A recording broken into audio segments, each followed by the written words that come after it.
오늘 시간은 지난 시간에 말씀드렸던 것처럼 제왕절개로 태어난 아이들은 무조건 장내 미생물의 상태가 좋지 않은가에 대한 이야기를 한번 좀 드려볼까 합니다. 앞선 장에도 말씀드렸던 것처럼 어떻게 보면 사람이 살아가는 데 있어서 가장 중요한 선물을 받는 순간이 바로 엄마의 산도를 통해서 물려받는 장내 미생물이라고 말씀을 드렸는데요. 이렇게 엄마의 산도를 통과하지 못하는 아이들 같은 경우에는 환경에 노출이 됩니다. 어떠한 환경? 유해한 독소들이나 혹은 나쁜 균들이 먼저 침투할 수 있는 환경에 노출이 됩니다. 자, 그렇기 때문에 아이가 태어나고 난 이후에 어떠한 환경에 처해져 있는지가 상당히 중요한데요. 혹시 이런 속담 들어보셨나요? 맹모산천지교란 이야기 한번 다들 들어보셨죠? 어떤 의미죠? 그렇죠? 아이의 교육을 위해서 맹자의 엄마가 무려 3번이나 이사를 간 이야기를 두고, 자, 그만큼 환경이라는 게 너무나 중요한 건데요. 생각해 보시면 우리가 살아가는 환경도 상당히 중요하죠. 예를 들면 제가 어렸을 때 진짜 얘기 많이 들었던 건데요. 놀 때 확실하게 놀아야 되고요. 공부할 때 확실하게 놀아야 되고요. 또 사회에 나오니까 직장 생활을 하면서의 상사와의 관계, 부하 직원과의 관계도 상당히 좋아야 되고요. 그만큼 우리가 처해져 있는 환경이 어떤지에 따라서 제대로 놀 수 있는 친구를 만나야지 즐겁게 놀 수 있고요. 공부를 잘하고 싶어도 공부를 잘 할 수 있는 환경에 놓여져야 된다는 겁니다. 마찬가지로 장내 미생물의 환경을 다양화시켜주기 위해서는, 즉 식습관이 어떤지에 따라서 환경이 달라진다는 겁니다. 첫 번째로 봐주셔야 되는 거는요, 일단 아이가 태어난 직후에 엄마의 모유를 먹었느냐 안 먹었느냐의 차이가 상당히 많이 납니다. 분유가 좋아요 라고 얘기하시는 분들이 많이 계시는데, 저는 이렇게 말씀드려요.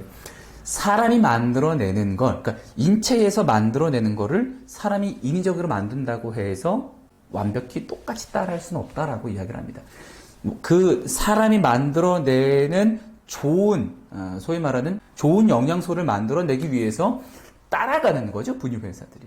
그만큼 모유를 먹는다는 일은 너무나 중요한 일입니다. 자, 그리고 두 번째로 아이가 먹는 음식이 무엇인지가 상당히 중요해요.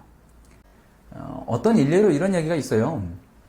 아침에 아이 이제 학교를 가거나 학원을 갈 때 돈 지어주면서 예를 들면 빵 사 먹어, 떡볶이 사 먹어, 삼각김밥 사 먹어, 이걸로 음료수 먹어, 이런 얘기를 많이 하는데 내 아이를 망치는 지름길입니다. 저는 언제 제일 아쉽냐면 아이들 돌아다니면서 소위 말하는 이 액상과당이 미친 듯이 많이 들어가 있는 음료수 이렇게 쪽쪽쪽쪽 빨고 다닐 때 있죠.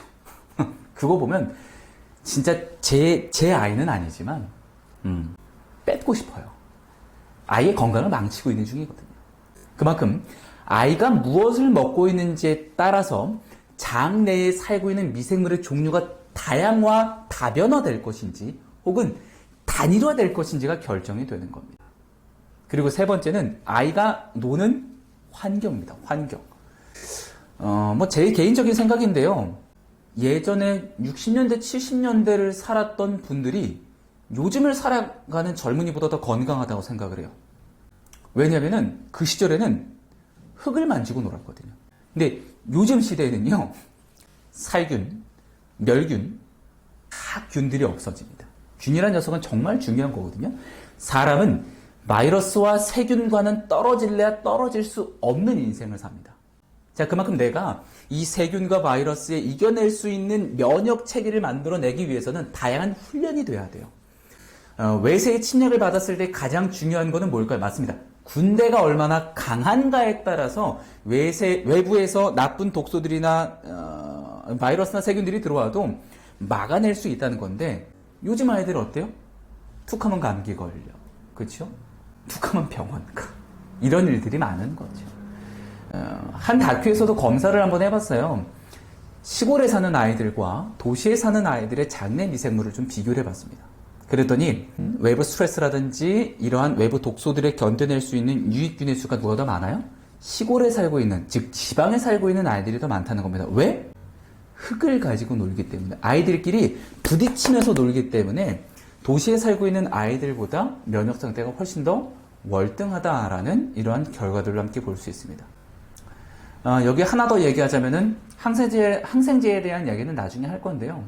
감기 걸렸다고 항생제 먹이시는 거 아니에요. 항생제가 하는 역할은 세균으로 인해 감염될 수 있는 위험성을 줄이자고 먹는 게 항생제인데, 감기는 세균으로 감염이 되는 게 아니라 원인 모를 바이러스로 감염이 되는 게 생기는 게 감기입니다.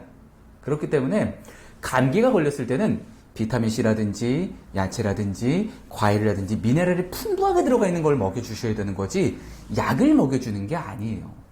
네, 항생제를 먹이는 순간 우리 몸에 어떤 일이 일어나는지 알게 되신다면 다시 한 번 더 생각을 하게 되실 겁니다.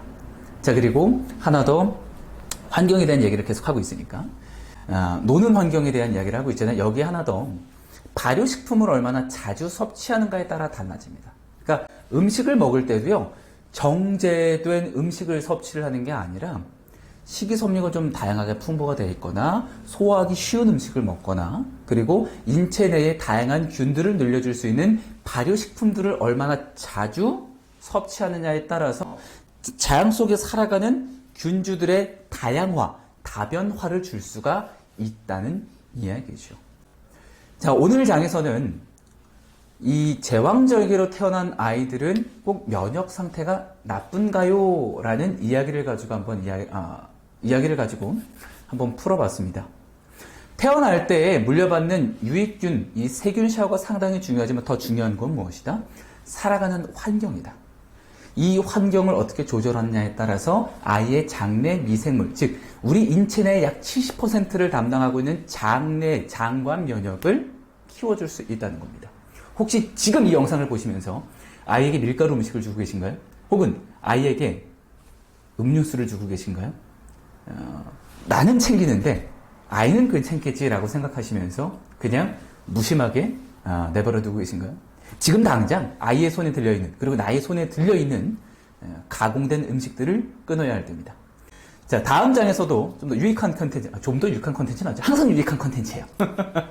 자, 다음 장에서도 유익한 컨텐츠를 들고 찾아오도록 하겠습니다. 자, 그러면 다음 시간에 만나요. 안녕.